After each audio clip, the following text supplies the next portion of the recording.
Hello friends, welcome to Agriverse Education. In this video, we will discuss the important agricultural current affairs of 5 and 6 October 2020. And if you want to join our Telegram channel, go through the link given in description box. So starting today's current affairs, first we will see the headlines of today's agriculture current affairs. In this first headline is non-basmati rice exports from India increases 68% in April to July period.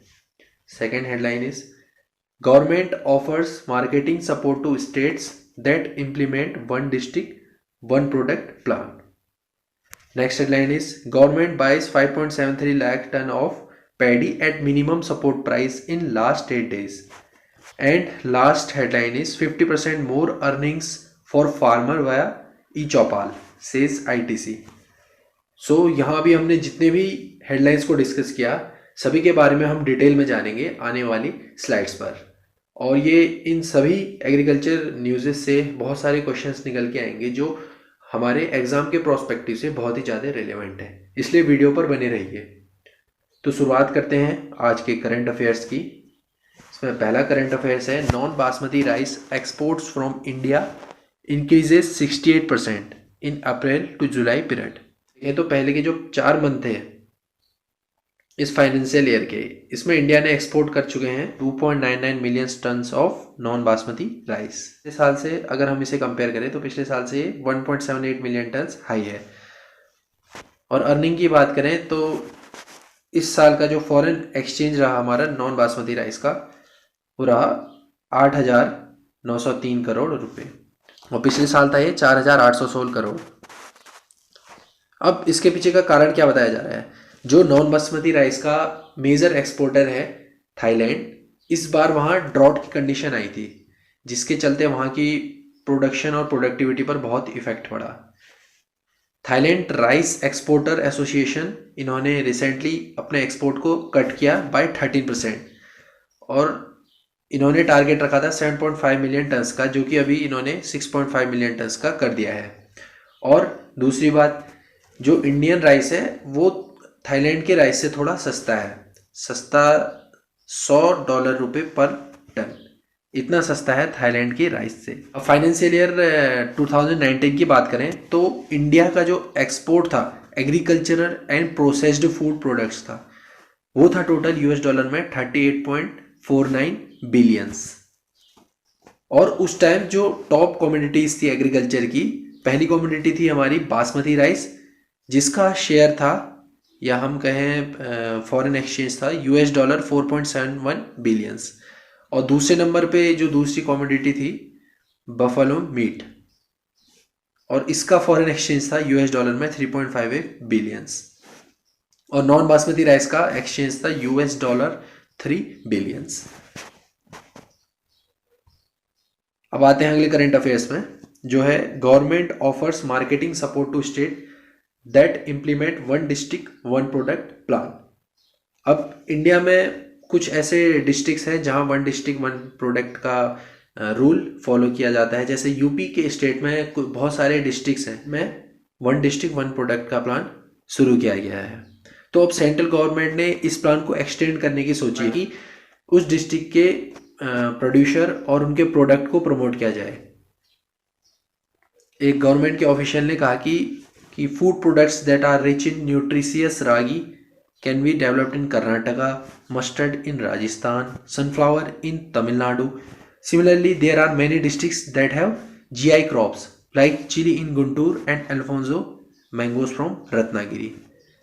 तो कुछ ऐसे agriculture products हैं जो specific reason के चलते उन ज़्यादा ख्याति है।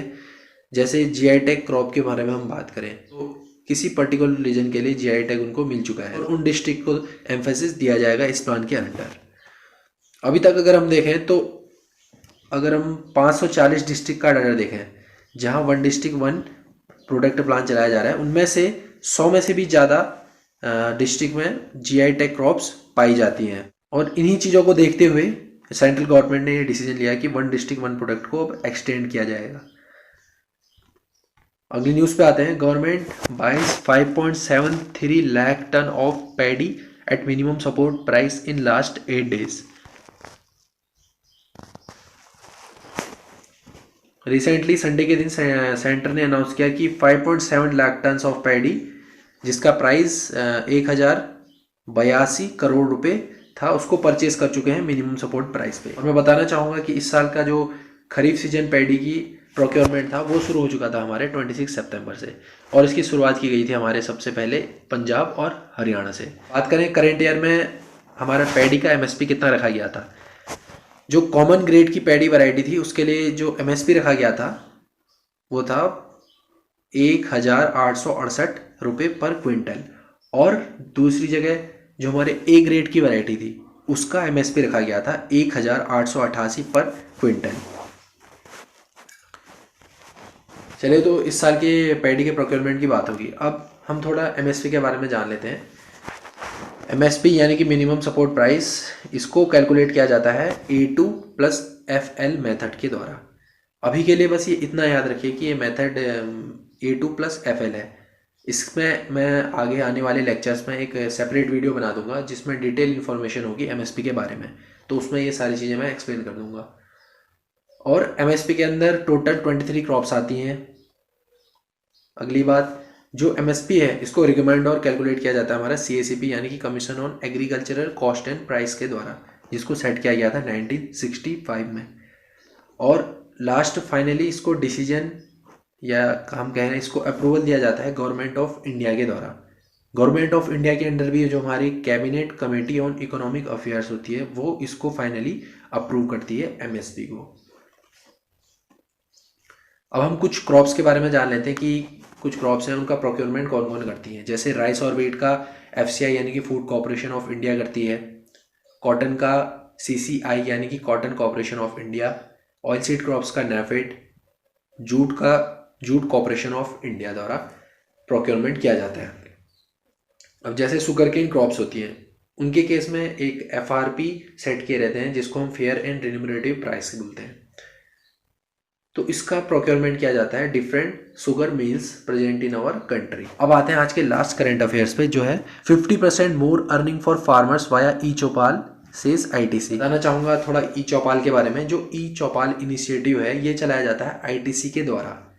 ITC ने जो रूरल एरियाज़ हैं वहाँ के फार्मर्स को सशक्त करने के लिए या उनको टेक्नोलॉजी प्रोवाइड करने के लिए उन्होंने 6500 से भी ज़्यादा ई चौपाल कंप्यूटर स्टेशन एस्टेब्लिश किए हैं हमारे रूरल एरियाज़ में, और एक कंप्यूटर स्टेशन 600 फार्मर्स के रेशो से एस्टेब्लिश किया गया है, यानी कि एक कंप्यूटर स्टेशन पे करीब करीब 600 फार्मर्स आएंगे।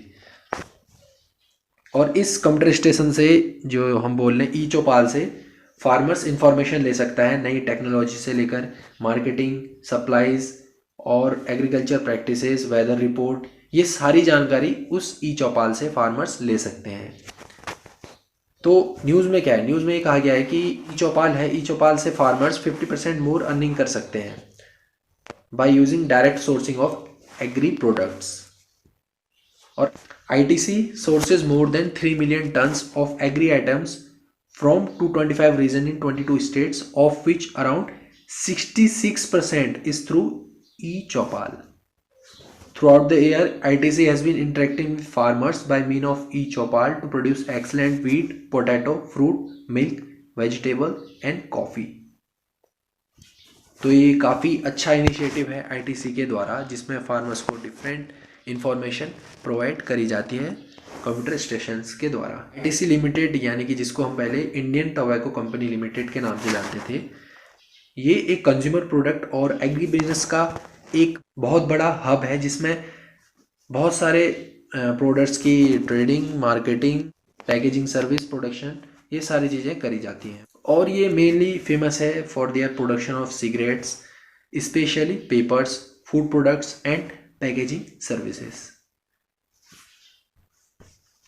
तो दोस्तों आज के लिए बस इतना ही। मैं उम्मीद करता हूँ आपको हमारी वीडियो से बहुत जानकारी मिली होगी। अभी के लिए टाटा, bye bye and take care.